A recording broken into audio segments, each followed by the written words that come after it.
Hi, this is Stuart Weems and welcome to the Investopoly podcast. My goal is to give you simple, easy to understand strategies, insights and tips to help you master the game of building wealth. And in this episode, I'd like to talk about how the share market looks like it's switching from value to growth, and that it could create some significant opportunities for investors over the next 5 to 10 years perhaps. So growth investors have been very well rewarded. So if we look at, for example, the S&P 500 in the US, it's delivered an average return over the past 10 years of 14.5%, solely off the back, or at least mostly off the back, of growth stocks. And they're mainly centered in technology. And we'll talk about how much they've impacted the overall return a little bit later in the podcast. However, this year to date, so 2021, of course, value has significantly outperformed growth. And if it continues, as I said, it could create a great opportunity for investors. So let's first talk about what is value and what is growth. So a value approach involves investing in companies that appear to be undervalued by the market. And investors can use a number of ratios or measures or factors to determine whether, in fact, a company is undervalued or fairly valued, including PE ratios, price-earning ratios, book to market, sales to market, and so on. There's a few different, and they might use a combination, in fact, of measures to determine that. The investment thesis behind the strategy is that there's a large body of evidence that demonstrates your starting valuation is a good indicator of future returns. So that is, if you invest when valuations are low, your subsequent returns are high. And it makes sense, right? If you overpay for an investment, then your future return, you've already kind of prepaid up front in overpaying for that stock. So your future return is going to be very little. Whereas if you buy a great company for a fantastic price, then there's a likelihood that your returns are going to be better. And that's not just me pontificating about that. Of course, that's rooted in obviously sound logic, but there's overwhelming body of evidence that supports that. Notwithstanding that, a value approach means that though you tend to invest in companies that have strong fundamentals, so strong cash flow, profitability, stable dividends, strong balance sheet, low debt, those sorts of things. So that's a value approach. A growth methodology is less concerned about whether a company is fairly valued. It's really all about the potential for future growth and mostly about the growth in the share price or company value rather than necessarily growth in fundamental factors like cash flow and profitability. So growth investors are encouraged to mainly focus on top-line indicators such as customer numbers, user numbers, revenue growth, potential for growth in the future. You know, the market could be this big one day, and if we own 10% of the market, then the company's worth $1 trillion, you know, that sort of story, if you like. And it seems like for growth investors lately, the profit is actually not a very attractive attribute for a company to have. You know, profit's not necessarily that important. It's really just all about revenue and top line growth. And I'm not saying I agree with that, of course. I'm being a little facetious, but that's really the growth methodology. Now, if we look at what has contributed to growth returns over the last 3 years, but also in the last 10 years, technology has been a major contributor, particularly the big tech companies in the US, which is the FANG stocks, which includes Facebook, Amazon, Apple, Microsoft, and Google. And even just those 5 stocks have contributed about half of the S&P 500's overall returns. So 5 stocks driven half of the market's returns, and therein lies the risk, right? So we look at the US valuations and the US market and the appreciation of 14.5% over the last 10 years. It all looks risky, but really when we boil it down, we can see really where the risk is, and it's centered in only a few sectors and a few companies, if you like. And if we look at the FANG stocks, most of them are trading at PE multiples of around mid to low 30s, except for Amazon that's trading at a PE, price earnings multiple of 81 times at the moment. It used to be close to 100. but its share price has come off a little bit. So to put that in context, the long-term, very long-term average PE ratio for the S&P 500 is between 14 and 18 times. Now, you can argue PEs for tech stocks should be higher, because they've got more scalability, and so the more that they scale, the more profitable they are, and that would be true to a great extent. But of course, other industries can scale too, and can achieve that scalability. We just look at the businesses that Berkshire Hathaway, Warren Buffett's company, invests in. If you look at revenue per employee, for example, as a measure, has a revenue per employee of over $500,000, and that's significant scale. So you don't have to just be in technology to scale. But look, let's say that PE ratios for tech companies, it's okay for them to be higher. Maybe that means low 20s, but certainly doesn't mean mid 30s. So we can see really where valuations are extended. We can really see the impact of that. And as I said, over the last year, technology has contributed nearly 60% to the index's returns, and over the last 3 to 5 years, it's around 41%. So really, again, 5 companies driving 41% of the results is not really where we want to be, and certainly exhibits some risk. Now, we'll have a look at some data produced or put together by fund manager Dimensional, which is a US fund manager that uses a low-cost rules-based sort of value overlay indexing kind of methodology. That's a lot of words put together, but I like them very much. I appreciate their methodology, which is very in line with my philosophy. In any case, they've looked at returns of value versus growth from 1926. So we've got 95 years of data. I would say that's a pretty significant data set.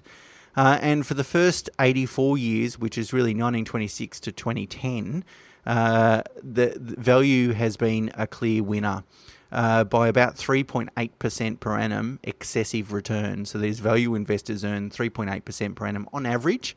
Over the long run, that's a pretty considerable outperformance.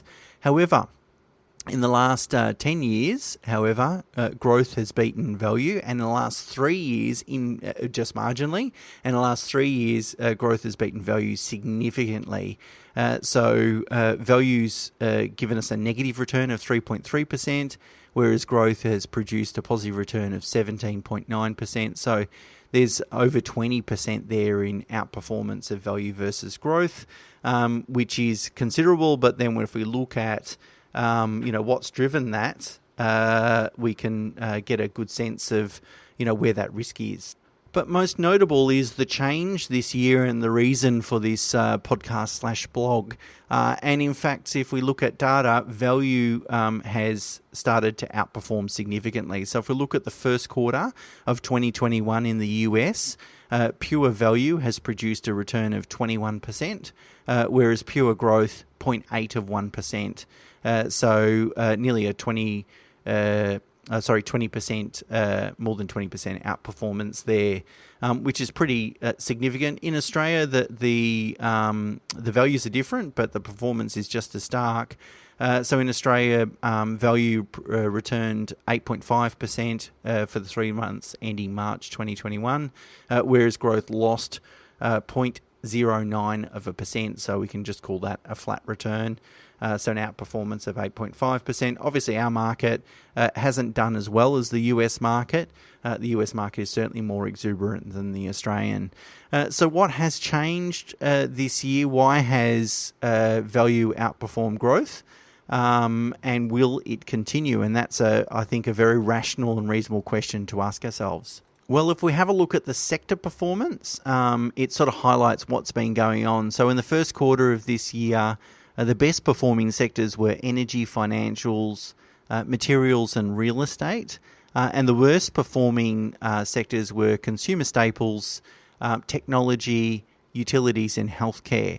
So it's really kind of the reverse trend to what we saw last year through COVID. The popular sectors during COVID were healthcare and technology, of course, and consumer staples and discretionary. And it's kind of switched around. And if we have a look at the value index, it's underweight technology and it's overweight financials. And that's why we're seeing such stark outperformance, is that the companies that weren't so popular during COVID have become more popular, and the ones that were perhaps overpopular or too popular are far less popular. And probably the things that has precipitated this change is the aggressive rollout of the COVID vaccine in the US and UK, and to a much lesser extent Europe, obviously not Australia, or New Zealand for that matter. But that's okay. We don't really need the vaccine at this point anyway.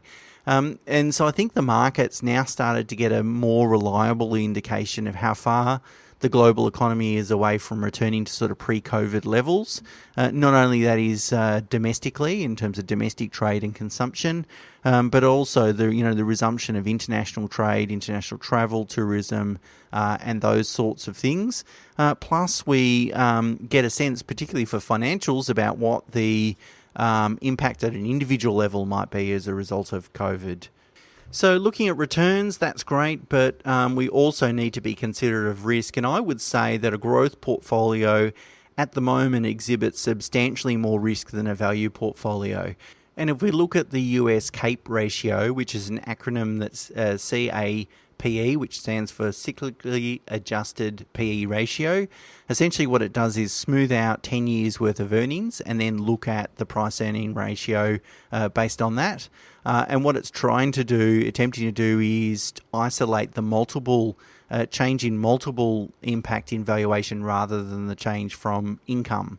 And so, a company value can rise for many reasons, but mostly because it generates more income or because its multiple has increased PE ratio, and that's what we're trying to ascertain. So the CAPE ratio is around about 37 at the moment. It's only been higher than this once, and that was around the dot-com bubble in the early 2000s. And the 30s, Black Tuesday, 1930s that is, on Black Tuesday it got to 30 and we're at 37 now. Black Monday, which is 1987, or in Australia we call it Black Tuesday, it was the CAPE ratio was under 20. Again, we're at 37 here.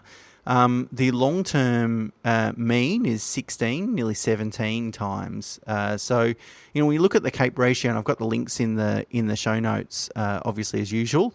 When you look at the CAPE ratio, you go, well, the market is ridiculously overvalued.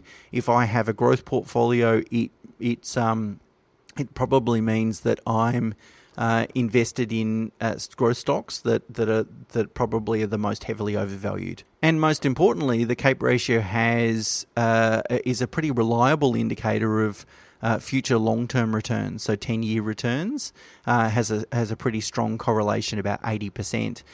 So we know when the CAPE ratio is high, subsequent 10-year returns are low. And that certainly makes a lot of sense, because if you're overpaying for a company, as I said previously, your future returns are low, and that makes sense because if you've overpaid, the likelihood of the price continuing to rise above this overvaluation is probably low. The chance of it correcting is probably high, and therefore your earnings aren't so great. When you have a look at the PE ratios by sector, though, you can see that a lot of this overvaluation at market level is really centered in just a couple of sectors.